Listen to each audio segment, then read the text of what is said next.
I am your host, Corbin. With me today, as always, is Alan. Hi. And Bobby. Mm-hmm. We have a show for you today. We are going to be closing the book on Jordan Peele month with Nope. But first, a spoiler warning. I do. This will serve as your first, one, and only spoiler warning for whatever. Nope. If you don't want Nope spoiled for you, please skip to the time code provided in the description and show notes for our essential spoiler-free discussion. Last week, I talked about how utterly depressed we would be if Nope was going to be bad. And I'm sure you guys can tell right now from our expressions and our voices that you got fucking pranked! We fucking pranked you! You got pranked and owned and fucking rocked! Nope was good! Alan! So I'm going to have to do some creative editing because I definitely chuckled a bit at some point there. So I'll deal with that in post-production. This is the first time ever that anybody has known besides myself, for my spoiler warning. Totally worth it. Eat shit, fans. Eat shit, all of you. So our movie... Oh, God. Our movie places us in California, where we have some horse trainers that are fairly well known. You know, the classic shot of a jockey riding is their grandfather, and they've been in Hollywood. The first ever motion picture was a black person riding on a horse. Cool. It's a cool tie into like reality. And as we go on, we see something really weird start to happen. There are things that are falling from the sky randomly that don't really... doesn't explain anything that's going on, and some time passes. Because we lose a character right at the very beginning. R.I.P. Keith David. I was so sad Keith David went and gone. It was so tough. Love You Keith hear his David. voice. Exactly. It's like, oh my God. Yes. Just hold me, Keith. His Just sultry rub me. tones of Keith David. Exactly. What more do you want out of... If nothing else, go see this movie for Keith David to just talk sweetly to you. But as things go on, there starts to... They notice that cloud isn't moving. And that's real strange. Real weird. And, they start to try to film it. And then from there, let's open up the doors, because we don't need to necessarily go too far in. The UFO's an alien. The UFO's an animal. The UFO's an animal. All right, so I Holy loved, shit! loved Holy loved shit! that take on So UFO. good! So Loved it. good! Oh, I have talked endlessly about how much I love the video game Bloodborne. It's been mentioned on this podcast many, many times. There's a very key thing that's similar between Bloodborne and this movie. You go into this movie going, oh, it's a UFO flick. You go into Bloodborne going, oh, I'm going to kill a bunch of beasts. About halfway through, instead of killing beasts, you're discovering that you're fighting eldritch horrors, and the rest of the game is horrifying, terrible imagery that you have to deal with for the rest of the movie, or for the rest of the game. And this movie does the same damn thing. You go in, you're like, oh, it's a UFO movie. Let's see how Jordan Peele's this. And then it's like, nerd, fuck you. It's an alien. What? It's an animal, and it's... They don't even say. We don't know that it's an alien. We know it's an eldritch. Alien. We know it's an eldritch horror. We know that for sure. Yep. Yeah. Oh, But so good. it's fucking amazing. This movie is so okay. So like, he did it again. Let's just get that out of the way. Lad. Jordan Peele. This is the first thing I thought. This is going to be my original joke. Only Jordan Peele would have the unmitigated gall, the straight up audacity to go, yeah, I'll do Jaws. And then he did Jaws. I know. And it's crazy also, like, since you're already going down that comparison route, like, we know that he's a huge Jaws fan, right? He's mentioned it for years in interviews. There's several references in Us about Jaws. And then this movie is, like, exactly the same type of horror movie as Jaws is. Yeah. It's, like, kind of like a family-friendly, like, thriller, like, aside from the language, basically. Like, even after I saw the movie, somebody asked me, they're like, what would you rate it? And I jokingly said PG-13, but with bad language. I don't know, man. There's like two pretty real scenes of like legitimate. Like, yeah, we'll get to it, but you don't see a lot. Like it could have done, but yeah, I mean, I really wasn't expecting this movie to be like that same like force of nature, like animal horror out of a UFO movie, right? Yeah, it's Moby Dick. Great. It's such a good bait and switch. It's so it, and like I think the time that they wait for like right when you the audience go, maybe it's not just a UFO. He's like, it's an animal. Like they kind of timed that reveal like perfectly for me at least. Like because it's not. I think it's a little bit before halfway that he kind of puts the pieces together. Like this is behaving no, you figure like an animal. they again. It's Jordan Peele. They tell you immediately. They tell you and then they tell you, right? Because like I was like, this doesn't look like when they all start getting pulled in. They actually showed the inside. I'm like, this doesn't look like a spaceship. I'm like, this looks like a stomach. Yeah. Oh my god. Oh no. And all of a sudden it's like, I don't think it's a ship. I think it's an animal. And it's like, fuck. Like, that was the scariest scene in the movie for me personally. Is when Steven Yeun's character, whose name escapes me, and I typically have the cast list up so I can cheat. Let me do that real quick. His name was Jupiter. Yes, it was Jupe. Yes. Jupe. Yeah. Yes. When he's thinking like that they're this craft, and him and like 40 of his friends and family get sucked up and get eaten by the Jean Jacket, which is the name of the creature that looks like an alien spaceship, but certainly is not. No. It looks like a flying saucer. It isn't. Or it is. That it is. Yeah. Yeah, it is. But it is until it isn't. Yeah, well, that's true. it. Then it's a big squid. Yeah. Yeah. No. It is as our favorite racist and anti-Semite H.P. Lovecraft would say, a creature beyond comprehension. That is my favorite. That man's a terrible person. Oh yeah, considering how good his writings are. Yes. It hurts. Awful man. Hate him personally. Have his work hung up on my wall right behind us. Hey, he didn't draw that. No, but it's based off of the Call of Cthulhu. So yeah. So the other, I mentioned at the beginning that So they're just hanging out doing horse training shit. And then out of nowhere, they just start seeing stuff fall from the sky. So, like, again, the movie does it's the very typical Jordan Peele. You're given a scene that you don't have nearly enough contextual information for. And I think it sets the stage of what you're going to experience very early on, very intensely. Like, you're not necessarily going to know what's happening all the time.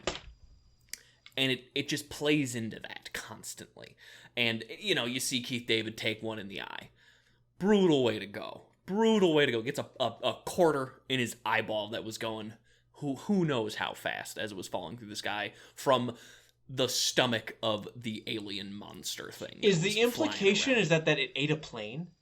No, so it ate. There were some like lost hikers or something that are that they're talking about on the radio. It. Oh, so it ate like 2 or 3 people, and that was just like the money and keys that they had in their pocket because it always spits out all of like the metal bits. Yeah, it spits out anything that's not organic, which speaks to one of this movie's messages. Before we get to the messages, you mentioned before the scariest scene for you, Bobby. Yeah. For me, it's no contest. The rain scene when they're in the house and this monster just dumps everything that it had on these people. See that I've got a few scenes that I think were scary, and that one wasn't even on anywhere near my list. Yeah. That one just got under my skin. The idea of all those people I just ate, here they are. In their guts and any other thing that I had in me, like that kind of. What I like about that is that sets a tone. it's you're not just dealing with something stupid. This is a being that knows where you are and is malevolent and is just dumping all this disgust. Like it to me, when I look at that, I don't think it was. I disagree. It was not malevolent. It was just pissing. Marking territory. I don't think that. Yeah, no, I don't even think it was marking its territory. I think it was just evacuating the bowels. Like that's legitimately that's the thought I had. It was like, oh yeah, it's just using it.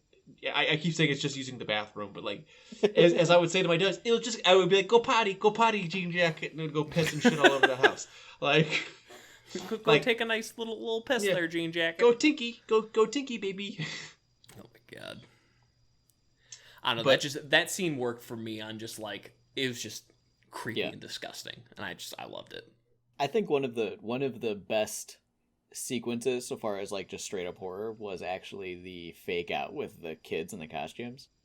Oh yeah, that was so good. Like for a long time, I was really, definitely up to that point. I kind of was getting like more Signs vibes out of this movie in ways. Yeah, and sure. that scene channeled Signs in a lot of ways, and that moment was like, oh, like they had me. And then even like they did the owl face, which like that is key to a lot of like alien. Yeah, it looks like a gray. Yeah. Yeah, like I absolutely loved that entire sequence, and the fact that it ended up not being them was like, probably the first, I think, big hint, if you weren't super paying attention, that like maybe there aren't going to be like physical aliens in this movie. It's not aliens. Because why would they? They're not going to do that scene again, but with real aliens, why would right? They like fake you they out? would never do that. So, but that was one of my favorite bits. No, I actually agree, and like it ends up giving you like there's like again it does the Jordan Peele like release with comedy instead of release with terror in like a really cool way too, which is like again that's like at this point he's done that enough in enough movies that there's a certain motif that like that he has. That his movies are not comedies. They're not like black comedies at all, but he has these moments that are sprinkled, that are like legitimately terrifying, that are sprinkled with comedy, like comedy payoffs, comedy releases, instead of like, boo, releases, which is cool. Yeah. Yeah, I mentioned it before, but like just the scene of like the terror of being eaten is like that is just so like once you like because like it forces you to recognize what is happening, and then there's the crunch of them of every like 40 people simultaneously just going silent. It's just like, oh my god, like to go back to the Star Wars reference, it's like when Obi-Wan goes, it's like a million voices screamed out in terror and all silence at the same time. Thinking about that now, watching this movie, is like, that must have been the single most terrifying thing that anybody has ever felt in their entire like existence. Right. Like oh, absolutely, and it makes like other parts of the movie scarier. Like because you think back to the horses screaming and like every time that the alien, the jean jacket, will just because I don't know that it is an alien, but every time it's flying around, you hear that like screaming of some kind, and for most of the movie, you're led to believe that is the UFO making sounds. Yeah, and it's not. It's just whatever is inside there. Like. It's tough. Have you been to a haunted house in real life? Have you been to a haunted house that uses like I call them suffocation pillows. I don't know what they're called. Oh, like the tight like yeah. It immediately reminded me of that. I was like, I thought like this is gonna change the way I feel about going through those. Okay, so I watched this during the middle. I came out of this and it was daytime. Yeah, you guys, same. Yeah. Did it make you look at clouds differently for a little bit? Because I did. Because I did. I was looking. I looked around because I walked out with the rest of the theater, and I looked around, and I was like, and I saw that all of us were kind of just like looking up at the clouds a little bit. It was like, what the fuck? So I do. There's other scenes I want to talk about, but I do want to hit on this message because me and Corbin understood the message. Alan said that he did not get it. Can I explain I'd what like to my start with thought Alan was first. Yeah, and that's then what we'll I was see going if to say. we go I from was there. going to go Alan first, Okay. Synopsis, so yeah. So while I was watching this movie, I was sitting there going, all right, what is he trying to tell me? I was very consciously trying to piece together what I was seeing. And effectively, this is what I came up with. Something to the effect of, and I got this mostly from the Gordy scenes, is kind of where I'm basing a lot of this off of. That's one of the main scenes. That's what's one of the most pivotal scenes of one of these messages. The complete misunderstanding of other people can cause damage and harm, but you can't necessarily blame the entity causing the harm. Do you get what I'm saying? Like, that's kind of like... I think I get what you're... I think you maybe actually took that, like, one step too far, because it... I think it's part of the message, but I don't think that's like that. But I do think there's a bigger message on its face, for sure. I like that message. I think it's a good one. I think it's probably like a layer then, of it, yeah. And then along with that, the reaction to the overreaction to the person or being that was tormented, with Gordy then being shot. Very like a scene that got me to jump. I am known to jump. These two have been in a movie with me. They've seen me jump. Do you guys want to guess how much I jumped when Gordy got shot? It was pretty bad. I felt sorry for the people sitting next to me. Scare. If somebody asked me, does this movie have a jump scare, I probably would have said no. No. It does. I will fully admit that Gordy dying made me feel real sad. Like in like a real... Because, like... Okay, so I want to... You guys go now. I feel so much better that I at least, like... Yeah, wasn't a complete idiot. I want to touch on the Gordy scene for a second, because he doesn't kill anybody. Nobody dies. Well, he does kill the dad, I think. No. Nobody dies. It's like alluded to. Like, he just beats them up really bad. Like, he doesn't kill anybody. It doesn't make it right, because he also eats that woman's face. But the whole thing is, like, there's two messages that I saw in this movie. And I'm gonna go to my thing was from one of the messages I got is you have to respect nature. Nature is meant to be respected. Okay. Right. Again, it speaks to like the Jean Jacket spitting up all the plastic, and you not looking Jean Jacket in the eye. But in addition, Gordy, they talk about it even like Gordy being a monkey who the balloon popped, he freaked out, didn't know what was going on, reacted violently because he didn't feel safe. Right? That scene made me particularly sad because, like, yeah, of course he's gonna fucking do that. And, like, but, like, at the same time, once he kind of fucking chilled out, like, he wasn't, like, the monkey wasn't bad. That's what bothered me about it. Is like, because he goes and he sees Jupe, and is like, hey, everything's okay. I'm sorry you had to see that. And he's like going to be like, hey, it's all good. And he goes to do and that's when he gets shot. And it's like, oh, fuck, that's so goddamn. It's so sad. It's so fucking sad. That was the one message I got. Yeah, I mean, and I think like even like tied into that, it's not just about like respecting nature necessarily, but also like about like the misuse and like of animals, or like the way that people like try to get famous and like taking advantage of nature and like natural like elements, even more than just like normal disrespect. You could even go so far as to say like the replacement of nature in general. I mean, they kind of hit on that at the very beginning with taking out the horse because it's too dangerous and putting in a fake horse. They see that get wheeled in right. Well, that I think it does kind of tie into the second message. The other message. I don't know. Yeah.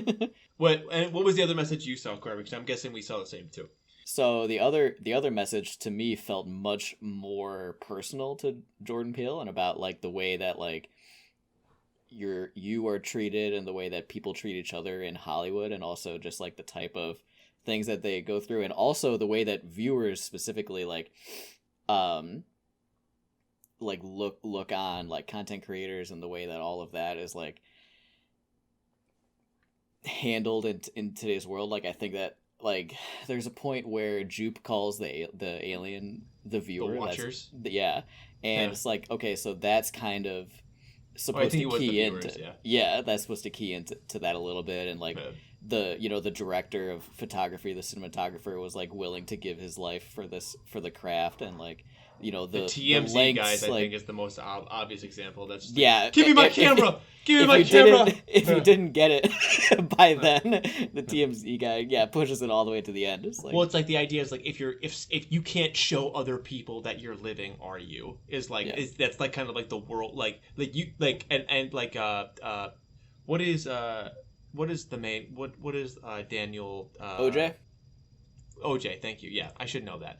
OJ is meant to be kind of the antithesis of that, like where he's not super bad, but even he falls into it. It's like, this is a good idea, this is a good plan, let's go for it. So right, because even he's trying to get like famous. He's even trying to like make the name for himself, and like everybody is. I mean, that's like they're all trying to get famous in some way, right? And even and it's this idea, right? Because even like there's the electrical field that cuts everything out. It's this idea of like, is it like if you can't prove it these days, is it real anymore? Like we all have like, and so there's it's almost like there's like the death of the folk legend kind of sort of. So that's always fun. So those are the two messages. I'm right there with you. Like, those are the two messages I got. I do like this third one because I think it kind of can even combine it of like we hit the lived experiences and like it kind of feels like a bucket underneath that like the other two. Like, they grab both of them and kind of Yeah. I'm and so maybe happy that I'm not a complete idiot. you grab something that I think that we were too busy saying the two on the face ones, that you might have grabbed something slightly underneath it. Yeah. Because that feels like a deeper interpretation. So like, I don't think I need to ask the question, was there anything about this movie that we didn't like? Because you'd be stupid if you answered that question. Would we? Do you have something you didn't like? So I'll tell you something that I didn't like about this movie. So this movie wasn't more of it. Yeah, this movie is 2 hours and 10 minutes long, and it definitely could have stood with a little bit more time. I think that you could take like 10 to 20 more minutes with Steven Yeun's character and really blow up that side story, and I think the movie would be even better for it. I could have done 2.5 hours in the theater. Wait, for this one. I definitely when it ended, I was like, "There's no way that this was 2 hours 10 minutes." Yeah. But okay, so that's not a bad thing. I would say wanting more of a movie is not a bad thing because like, if the movie has served its purpose, right? Yeah. And it served its purpose at a breakneck speed, and we want more, that only shows how good the movie is. That I always take this, like, I could have used a little bit more of this, but like, that's only because you want more of this, not because you need more of this, right? You greedy piggy. What if I said like, I think the movie would be served by having more of that? well, you're still a greedy little piggy. I know that. He's not denying it. He's just saying he wanted more. I don't even disagree that like that Jupe, Steven Yeun's character, like, there could have been just a little, there could have been a little bit more, but I don't think, and the movie might have been served better for it, but I really don't. I don't know, because that could have thrown off the balance too. Because this movie is balanced. Like, this movie is balanced. Like, so like, could we have given a little bit more weight over there? Maybe, but did we need to? I don't think we did. Like, I would have liked it, sure. I would have liked 2.5 hours of this movie. I wouldn't have mattered to me even a little bit. It was so. It makes me curious about the idea of like I don't know that he's really done extended cuts of his. I don't think he's done extended cuts of Us or Get Out, but like, it would be very interesting to see like a director's cut of this that's like 2:45. Well, he doesn't need to do a director's cut because he wrote, directed, and produced these movies. Yeah, he's one of those. Yeah, he's one of those like directors that like, I don't need a director's cut because the cut is the director's cut. Like, I already did it. Yeah. Yeah. Well, then I guess the other thing, that's the James Cameron way of life. There's no director's cut. I edited it already.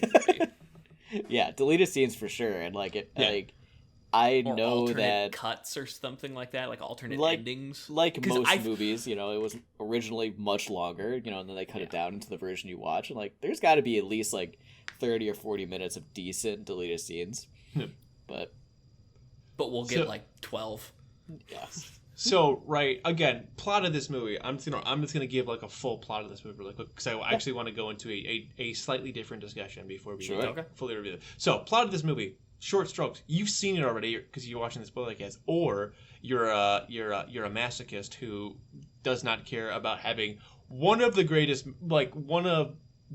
movies modern of the horror genre. Yeah, it's a modern horror masterpiece. Spoiled for you, but here it is. Yeah, spoiler alert. Yeah, spoiler alert within the spoiler alert. So, OJ and his sister, the two protagonists. Emerald is her name. Emerald, and then Angel. I knew Angel. That was the name that stuck with me. Classic Bobby. Only remember the white guy's name. He was not white. He's white passing. That's true. I know because Angel just stuck out to me as an interesting name, and I thought it was going to speak something. I'm just playing. But yeah, fair enough. But they are trying to discover aliens, right? And they think they have found one on their property. There's a very Skinwalker Ranch element to it, and as they come to discover that the alien craft is not an alien, but it is some sort of animal. This animal starts killing and eating people. They realize that they have to capture it on tape and probably kill it. And so they develop a plan. There are casualties along the way, but at the end, as the animal just shows up as an eldritch horror, Emerald, saving her brother OJ on a motorcycle, kills the alien or animal with a cool balloon. It's very fun. I just wanted to throw that out there to have a larger meta discussion. There was a thing on Twitter that happened. Yeah. Where some rando on Twitter basically is like, can we consider Jordan Peele to be the greatest horror director of all time? Oh yeah. I can't think of another director that has made his first three movies in a row this perfect, etc., blah blah blah. Jordan Peele responded and he said, "Respectfully, sir, put the phone down. I will not handle this sort of John Carpenter slander." And I'm here to say, that's what he said. That's his tweet. Yeah. That was amazing. I'm here to say, Jordan Peele, I love you. Listen, I love you to bits, but it's okay. As somebody who is an unabashed John Carpenter stan, and probably in your shoes would probably say the same thing, legitimately, it's okay to take those comparisons. You have successfully done the Predator handshake with John Carpenter, and you two are all-time greats of the genre. And you are on track right now to be his equal. I can't say you'll be better because he is the best, but you can be co-best. Is John Carpenter gonna walk up and with a kitchen knife, carve a kitchen knife onto his face or something, or onto his forehead? Is that what's gonna happen? No, he's gonna give him a big old kiss on the forehead and go. And then he'll score his next movie. Yeah, and it's your time now, pumpkin. God. And then Jordan Peele's gonna fly off into the sunset with a sick fucking 80s synth. Jordan Peele's Halloween. Yeah. Oh my God. No, he doesn't need to. Sincerely, yeah. I just want to say this, because while again, I'm trying to respect Jordan Peele's wishes because he doesn't want the comparisons, but they're there, right? They have to be, and they're earned. He did it. He does he deserves to be compared to John Carpenter because he's just that fucking good. Yeah. I mean, I've said it. I've definitely said it on the podcast. Maybe it's been a while, but I think that we're living through a modern horror renaissance, and we have got a suite of modern horror directors that are all actively doing things, and they're all actively at the front of their career, and they're so good. And thinking about where the top 5 or even 10 horror directors of today are going to be 20 years from now, it's amazing. We've got guys Jordan Peele is definitely one of them, but he's not the only one that hasn't missed yet. and that is just insane to think about. Sincerely. Especially considering, like, the barrier to entry, I feel like, in filmmaking, as things get smaller and smaller, you open up the opportunity for anyone to try and make a film. And I think that when you have inspiration, the likes of, like, think about it this way. Like, you said Jordan Peele 20 years? No. Think about the kid who's 10 who watched Get Out, who then watched Us, who then watched Nope, and that ends up being how he or she decides how to shape their horror. Like, the idea of in 20 years we're going to have people whose horror introduction was not anything like we had, but purely elevated horror. Think about that. That's what they think of when they think of horror. They don't think of other things like that. And that being the basis of how you structure your thought process into horror, I think is going to make for very interesting media in the coming years and decades. I think it's important to realize that elevated horror comes out of, like, the OG versions of horror, right? So, like, what's old is new again. Well, no, like, that's right? that's like a key of Jordan Peele's entire style is like all three of his movies are very much like traditional horror at the face of it, right? And I think that's like hugely important, you know. And it's like everything is like, how can we, like, Hitchcock figured it out the first time, and then like Carpenter figured it out again, and like you could argue that there's other people along the way, but like Jordan Peele is just the newest in the long line of I figured it out. And like he's also, because he was a name beforehand, and like he just showed his versatility, and his movies are just like, they're just so fucking watchable. I kept thinking that this whole, like, while I'm actively sitting watching, and this one might be the most watchable. That's exactly what I was about to say. Like, it might be the most, like, this might be the best, like, put it on just cause you kind of want to watch it. Like, I love Get Out, I love Us, but I think as it stands right now, if I had to pick between watching any of those again, like, in the future, I would probably pick Nope, because I think it's just an interesting view. Like, and it's not to say the others aren't. We've talked about how great those other two movies are. Go listen to the episodes. But there's just something, like, eminently interesting about Nope. Like, And maybe it's just because it's the newest one, but, like, it doesn't stop it from just fucking... It just owns so hard. It's just I'm going to see it on Wednesday again. So. I told my wife before, I was like, hey, if this movie isn't too scary and I'm gonna bring it to it. And I said, well, I've got good news and I've got bad news. The good news is I'm definitely gonna watch this movie again. The bad news is you're definitely not coming, because you will not, like, this movie will scare the shit out of you. Like, yeah, this movie was like one scary scene too far for me to recommend it to her. Yeah. Would you say that this is probably his scariest work too? No, I wouldn't say that. I would say they all maintain I would say they all are the same level of scary. That's how I would put it. I think they all maintain a certain. I think that for me, I mean, this one hit me like a little bit. Like, personally, there's a lot of like my interests in this movie like kind of cross-pollinated a lot.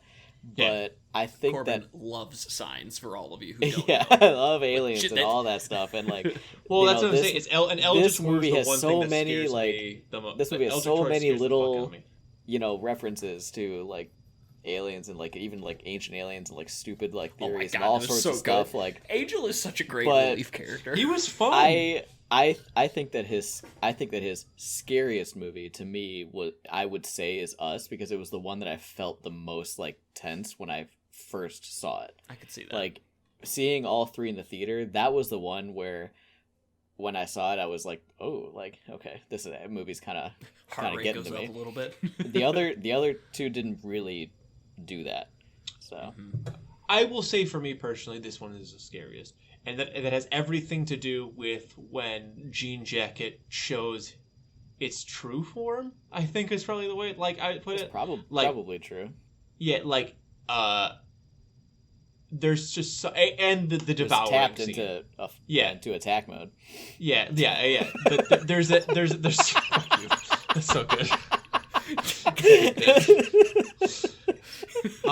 Eldritch horror really fucking freaks me out. Like in a really what a great design, right? When it's like, what is it? The box thing? Like its mouth, maybe the camera shutter box. Yeah. Poof. Yeah. Poof. I was like, Jesus. Makes you think of like a bug or something, right? That has like, some kind of something going on to like. Scare. Yeah. Is it trying to intimidate, or is that its mouth? What is happening? Like, is both? It its eye? Yeah. Like, what is it blinking? Like, it's. Hard to say. Well, no, because it's infinitely expanding outward. Like it's not. Yeah. Like it. We're not doing justice to how weird this thing looks, but You know what I think it is? You know what I really think it is? I think it's like a fucking. What they have a proboscis, right? Mosquitoes. They have like that's what they stab you and suck your blood out with. It's like with a proboscis, I think they're called. Sure. I don't know the term.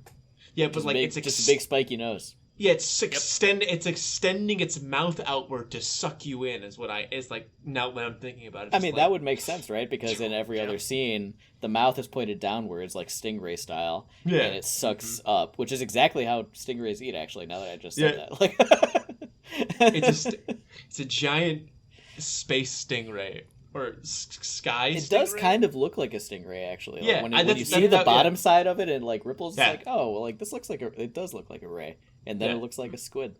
Yeah. And that's what makes it weird, because seeing ocean stuff just in the fly sky around, that is always weird. You could have stopped at seeing ocean stuff. It's weird enough.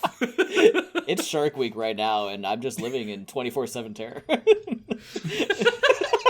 Please make it stop! Make it stop! All right. Are we ready to do what we do? Okay. Let's do it. How do we do that, Bobby? We give this movie a 5. Like I don't know what to tell you guys. Like I could say, oh, it's your first episode. We rate these movies 1 out of 5 or 0 out of 5 with half points allowed. Quarter points do not count. But like this movie is a 5. This movie again, it fits into that broken scale out of 5. Actually, I think all Jordan Peele's movies hit that broken scale. Anywhere from a 6 to a 12. Like, you make your call. Like these movies, I at this point, I'm just going to say this movie, and I'm going to recount that all of these movies receive a Jordan Peele seal of approval out of 5. These movies, all 3 of his movies in his filmography so far are beyond reproach. No adds to that, and it might have been the most fun I've had in a Jordan Peele movie yet. So it definitely was the most fun I had, because I went and saw this at the Dolby Theater. And that was my first ever Alan's time first time at the Dolby. Oh yeah, shit. Yeah. I went to an IMAX, or as my theater calls it, because I went to an Imagine. I went to an IMAX theater. Oh. And let me tell you, it was good. I wish I saw this in IMAX, because they filmed it on the whole movie on IMAX film. Which I had to laugh. I don't know if you guys noticed this. I stayed all the way till the end of the credits every single time, no matter what the movie is. And at the end of the credits, one of the very last things that they do is shout out to the type of camera that they used. And they shot the whole movie on Kodak film, which was just like so funny to me. The other thing that was cool in the credits is they credited every single person who was in the orchestra. Usually it's so just... cool? X orchestra performed. Yeah. No. Every person who performed got a credit in the movie, which is like, does that mean anything for the average person? No, but imagine you being in that orchestra going, I am there. Here's my name. Here's a credit on IMDb. Like, they credited all the laborers too. They usually just do the labor company, but they credited the laborers too. Like, which I can see like gaffers pop up, and I'm like, good for you guys. Ties into the theme about like the system taking advantage of people, and this movie, like, it bucks that trend. Every single person has an individual credit. Every single person. And, no, I agree. Yeah. It's almost like the movie just keeps telling you what it's about, even when it's fucking over. Yeah, but real quick, guys, what would you rate this movie? I rated it. I don't give a fuck. That's my rating. Deal with it. It's a 5. It's a perfect 5. You know what? For sake of everything, you can just say all Jordan Peele movies are a 5. If that helps you. This is a slight retcon from us. So, I sat with us a little bit longer. I changed my mind. It's a 5. But like, I definitely would not change my score on us. I feel pretty good about the 4.5. I felt wrong about it the day afterwards, and then I was like, I sat with it, and I watched this, and I was like, you know what? I enjoyed this like I enjoyed Us, and this movie was fucking perfect. So they're both perfect. Like, it's fine. So they're beyond reproach. I almost went a different route where I sat with my Us score, and I thought, maybe I should have given that movie a 4, because I wasn't quite sure. Partially because I wasn't quite sure that this movie was a 5. And I was like, but this movie's definitely better than Us. So, like, where do I slot that in? I think that I would just sit with the 5. I mean, I really, really enjoyed this movie. It has a lot of other angles that we didn't even talk about. Like, there's, that entire, like, the whole Gordy's house bit that went on. Like, we just touched on that, and that ends up being one of the most important. Like, I actually would agree with that. Yeah, and I wanted to touch on that more, but it still makes me too sad. Yeah, and then there's like a lot of like little things that Jordan Peele is like, so everything is so intentional. I mentioned this last week, deliberate. And like this movie has that the parallel between their great grandfather being the first the black jockey, the first guy that was filmed, and then in this movie OJ is a black jockey, the first guy filmed with an alien, and there's like all sorts of like extra layers to this, and like Emerald is like her entire character is just like a facade, right? Because she's like just copying her dad word for word, and there's like so many like little things to it, and I really, really loved that. And I think there's a lot more to it than Us had, and it's definitely more watchable and more enjoyable than Us, and so I will give it the 5. Imagine that you're a director, and of all of your movies, Us is the one where you go, yeah, that's probably like the one that's not as good as your other two, or at least like it is the one that people think might be like not just slightly not as like that's the level of caliber we're dealing with here. That sounds like a backhanded compliment, and I don't necessarily mean it to be that way, but it is the most like, difficult. Us is the most difficult. Yeah, I'd agree with that. But this is the one that's reviewed the worst. This one is really interesting. I don't understand that. To me, watching this film, this movie is dense, but it doesn't feel dense. Like, you watch it and you take in what you're seeing. It's interesting. There's just it oozes character and feel and just. We didn't talk about the cinematography. The shots stunning. in this film, oh my god, they're so good. Like, just about any time they have a good action shot of a horse just moving, it's so good. We didn't talk about it much, but it's there. It's a 5. I mean, it's a 5. Bobby, do you want to take it away for the next segment of the show and explain how this works? So 5s all around. That's insane, right? And in a normal podcast, that's probably where we would leave you guys. 5s all around. But for those of us who haven't watched the movie and skipped ahead, you guys know what time it is. It's actually going to be tough. It's the essential portion of this podcast where we, as a group of 3 white men, decide is this movie essential. Now, in fairness, out of the 3, this is the one that we have the most authority just to answer that question on. Very true. Very, very true. But that being said, we'll do our podcast duty, and I'll go first, and I'll just bite the bullet. Yes, it is essential. How brave. Yeah. I know. Shocking, I know. I have said this before. I have not run into a John Carpenter movie that is not essential yet. That a John Carpenter horror movie, I should say. There's John Carpenter non-horror movies that aren't essential to horror. But they're very good. So I want to add a name to that. I haven't watched a John Carpenter or a Jordan Peele movie that isn't essential yet. These movies are beyond reproach. Like, is this his first movie? No. Is this the movie that cemented it? No. But this is the third fucking awesome Jordan Peele movie, and he's gonna have to miss at some point. It's not like I've said it. I haven't watched a John Carpenter movie where he's missed, but I'm sure they exist, right? And he's gonna have to miss a lot of movies. He's gonna have to miss at some point. This is not one where he's missed. So up until he does, it's going to be Essential City from every Jordan Peele movie I watch. Spoiler alert for future episodes, I suppose. But yeah, it's absolutely essential. He's made it to Mount Rushmore with 3 movies, and that's insane to me. Like, unless he says something totally off, unless we all find out that he is the new H.P. Lovecraft and he has some really shitty views about things, I don't think it's gonna be I don't think so, because Jordan Peele seems like a real cool dude. Yeah. It's totally essential. There it is. Alan, you want to go or you want me to go? I'll take it away. Yeah. Doesn't matter. Yes. I mean, yes. It is absolutely essential. I think one of the things that Jordan Peele does so well, and you see this you see it a bit with like A24 films. You kind of know an A24 film when you watch one.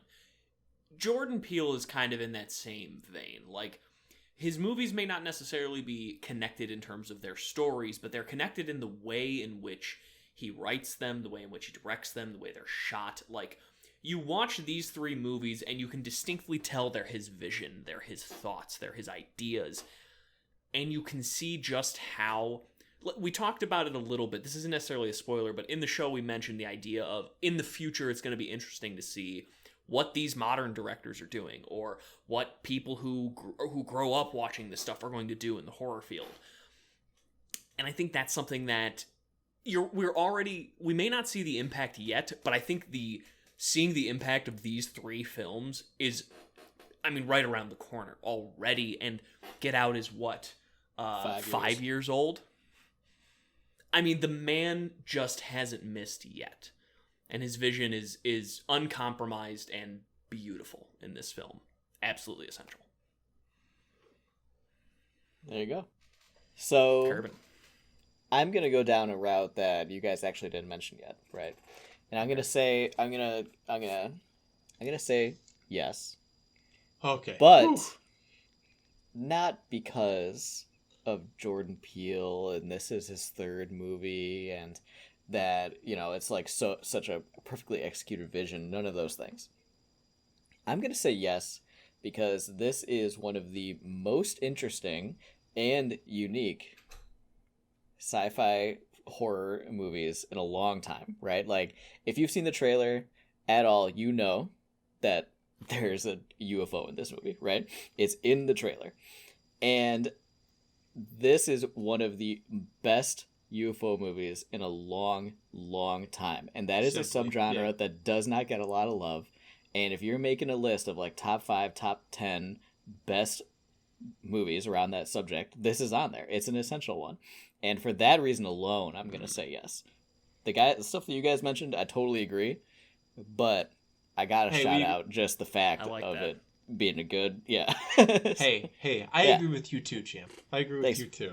Thanks, buddy. I appreciate that. I mean, it's nice to agree. It's nice to agree. Yeah. It's nice that we can all agree around one of the greatest directors of our time, and just say he makes good movies. Yeah. Oh boy. Well, speaking of good movies, where can we find you, and what have you guys been up to?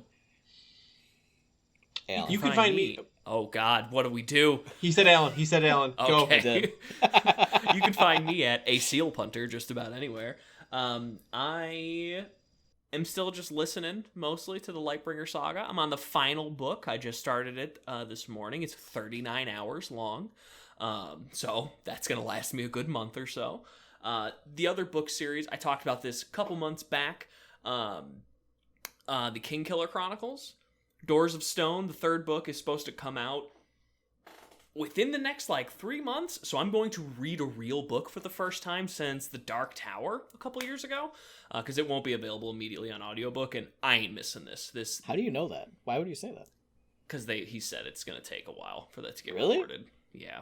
It's kind of rude. I'll get it on Audible when it comes out and re-listen to it when that happens, because it's, I'm assuming it's going to be great. But I'm just knee deep in that universe and Monster Hunter still. I can't stop playing that game, man. We also finished, Bobby and I finished Amnesia, and I got some thoughts on that one. We'll go into that tomorrow, from date of recording, that is. Yep. Oh, that's right. Yeah, that's tomorrow. I forgot. Yeah. Yep. Yeah, you'll hear that on Friday. Correct. That's right. You can find me at twitch.tv/theredweenie, where I streamed Amnesia.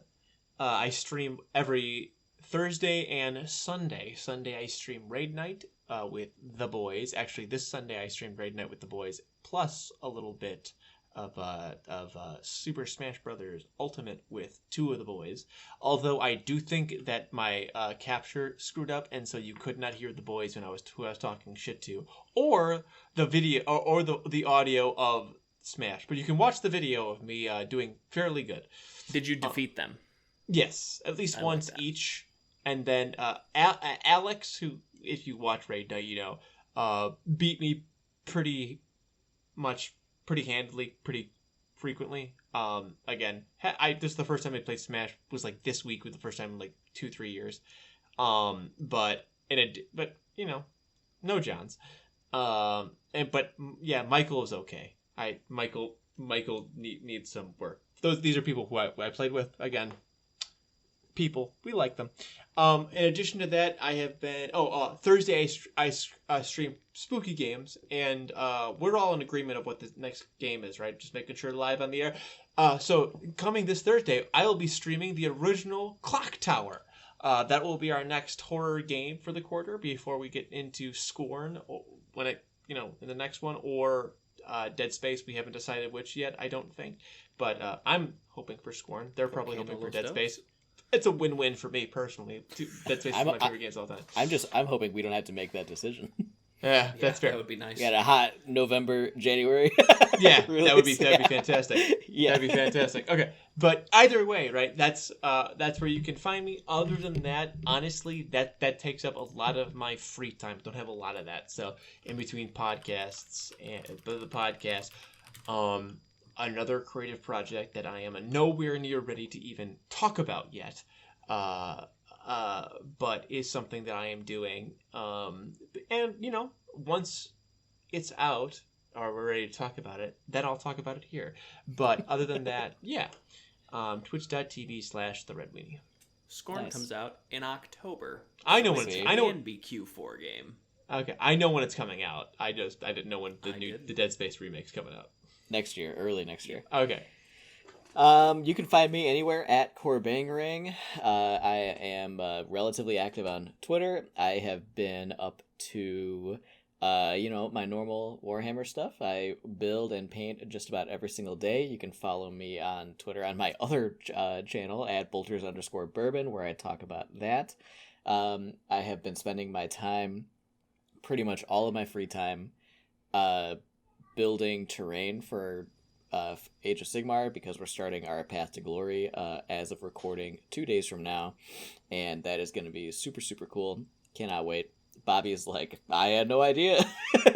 2 days, date of release? 2 days from now? Yeah, Wednesday. I can't make that. You don't have to. It's casual. You just play whenever you want. Okay, cool. Yeah.